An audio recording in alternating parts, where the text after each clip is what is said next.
যেই সমস্ত মেয়েদের মধ্যে এই তিনটি আলামত আছে, সংসার টিকবে না। 1 বছর 2 বছর 5 বছর পরে হলেও আপনার সংসার নষ্ট হয়ে যাবে, আপনার স্বামীর সাথে আপনি সংসার করতে পারবেন না। কোরআন আল কারীম থেকে দলিল নেন। আল্লাহ বলছেন, আর রিজালু কাওয়ামুনা আলান নিসা বিমা ফাদ্দালাল্লাহু বা'দাহুম আলা বা'দ। পুরুষদেরকে আল্লাহ পাক কুওয়াতান, শক্তি দিয়েছে বেশি। এরা মেয়েদের থেকে একটু বেশি আত্মমর্যাদাশীল হয়, মেয়েদের থেকে তাদের শক্তি সামর্থ্য একটু বেশি থাকে সাধারণত। সেই জায়গা থেকে কোনো মেয়ে যদি ভুল ক্রমেও এই 3টি ভুলের মধ্যে পড়ে যায়, তার সংসার কিন্তু টিকবে না। খুব সাবধান। প্রথম নাম্বার হচ্ছে অতিরিক্ত জিদ। অতিরিক্ত জিদ যেসব মেয়েদের আছে, ওই মেয়েদের সংসার সহজে টিকে না। আপনি সমীকরণ মিলালে দেখতে পারবেন যে আগেরকার সময়ে সংসার টোটালি ভাঙতো না। স্বামীর উপরে কোনো কথা বলাটাকে তারা মহাপাপ মনে করতেন। সংসার ভাঙাটাকে, ডিভোর্স করাটাকে, তালাক হওয়াটাকে মানুষ অনেক জঘন্য বড় অপরাধ মনে করা হতো।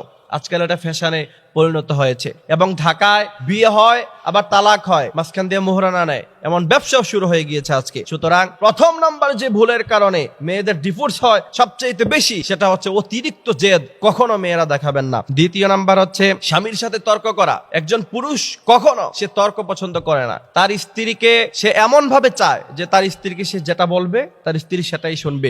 যদি কোনো মেয়ে স্বামীর সাথে তর্ক করে বেড়ায়, বুঝতে হবে যে ওই মেয়ের সংসার কখনো ঠিকবে না। আম্মা জান আয়েশা রাদিয়াল্লাহু তাআলা আনহু বিশ্বনবীর ব্যাপারে হাদিস বলতে গিয়ে বলছেন, বিশ্বনবী সাল্লাল্লাহু আলাইহি সাল্লামের কখন কি প্রয়োজন হতো সেটা বিশ্বনবী বলার আগে আমি নিজে বুঝতাম। সুবহানাল্লাহ।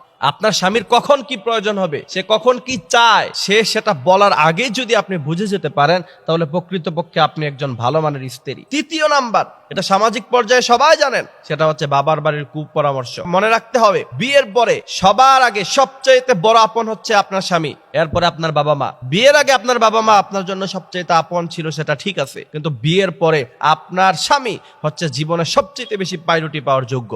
এই কারণে বাবা মার কথা শুনে আপনি যদি আপনার স্বামীর সাথে দুর্ব্যবহার করেন, আপনার সংসার টিকবে না। হযরত আসিয়া রাদিয়াল্লাহু তাআলা আনহা ফেরাউনের ঘরে সংসার করছে, আজীবন তাকে ছেড়ে যায় নাই। ফেরাউনের চাইতে তো আপনার স্বামী খারাপ হয়ে যায় নাই। সুতরাং আমাদের প্রত্যেক মা বোনদেরকে আসিয়া রাদিয়াল্লাহু তাআলা আনহার মতো ধৈর্যশীল হওয়ার মতো তৌফিক আল্লাহ পাক দান করুক।